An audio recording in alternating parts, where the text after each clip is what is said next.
Ta avto pa res ne skriva, da je doma v Nemčiji. DE. Ampak šalo na stran, ta oznaka pomeni, da ga poganja dizelski motor in električni motor. Se pravi, avto je dizelski hibrid.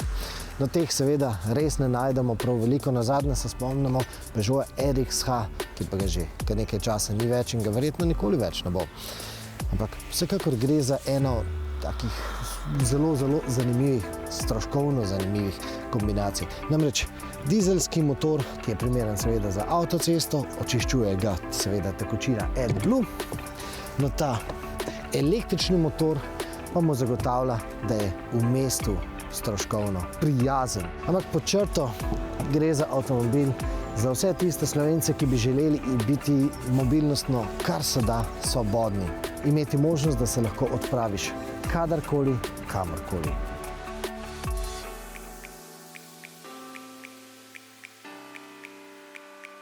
In ni treba testirati, da veš, da ta kombinacija zelo dobro pije vodo. Seveda, D za avtocesto, E za mesto.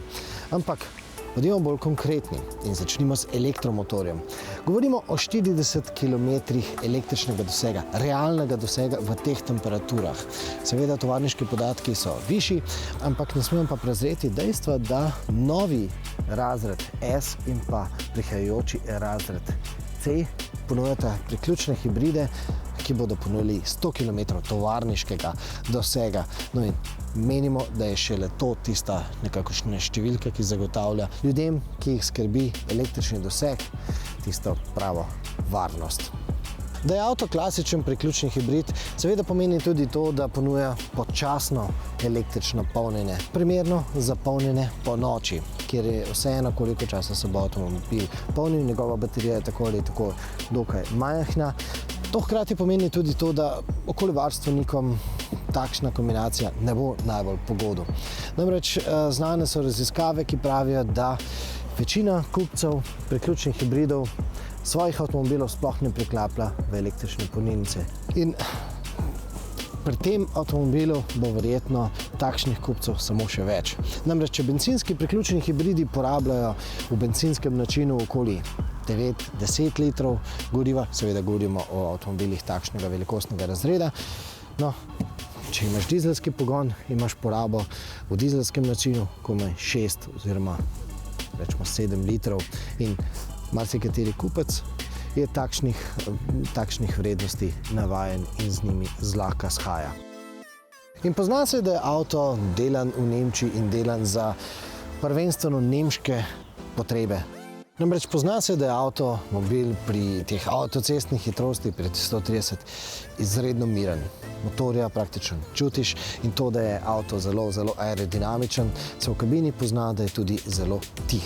In za razliko od klasičnih električnih avtomobilih, pri katerih na avtocesti zelo zaskrbljeno gledaš na podatek o dosegu, saj na avtocesti električni avtomobili zelo hitro praznijo svojo baterijo, no pri recimo 130 km/h se ta avto prav nič ne matra. In posledično je seveda tudi avtocestna poraba nizka, 6-litrska. In prijeten je tudi v mestu.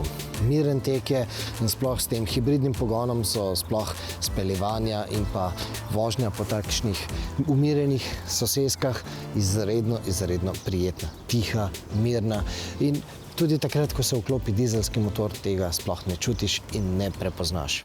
Ampak menimo, da bi prav pri svojem hibridnem delovanju lahko ta avto našel še kakšno izboljšavo. In menimo, da bi se lahko pri Mercedesu kaj naučili tudi pri tisti japonski znamki, ki slovi po svojih hibridih.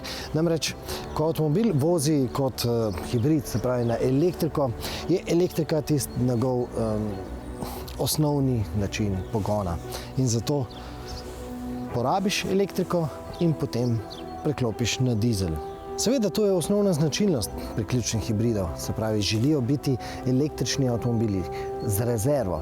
Ampak zakaj nas to pri tem Mercedesu kar naenkrat moti, pri drugih priključnih hibridih nas pa ni? No, zato, ker je E sinonim za taksi. Poglejte ga, samo še pastelno rumeno barvo bi mu dali, pa bi bil pravi kliše iz Frankfurta recimo. Ampak kaj bi v resnici taksisti pridobili, če bi ta avtomobil deloval bolj po japonsko hibridno? No, ne smemo pozabiti, da tisti japonski hibridi kar 50, 60, morda celo 70% vse vožnje opravijo na elektriko. Govorimo seveda o samopolnilnih hibridih. In seveda, če bi ta avtomobil ne deloval samo tako na elektriko 40 km, potem pa dizel, bi lahko na ta čist način, na ta bolj električen način vozil taksist praktično cel dan. Ampak vprašajmo se, kaj bi recimo še moral Mercedes-Benz narediti, da bi takšen hibrid bil primeren tudi za njihovo klasično klientelo, se pravi za taksiste. No, recimo v teoriji to, da bi mu ponudil hitro polnjenje. Se pravi, da bi lahko taksist med pauzo električno baterijo spet hitro napolnil.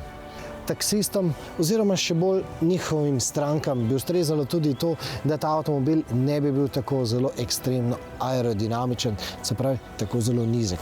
Namreč vstopanje v ta avtomobil ni prav enostavno opravilo in sedi se zelo že skoraj kupejevsko nizko, ne tako kot taksi limuzinsko.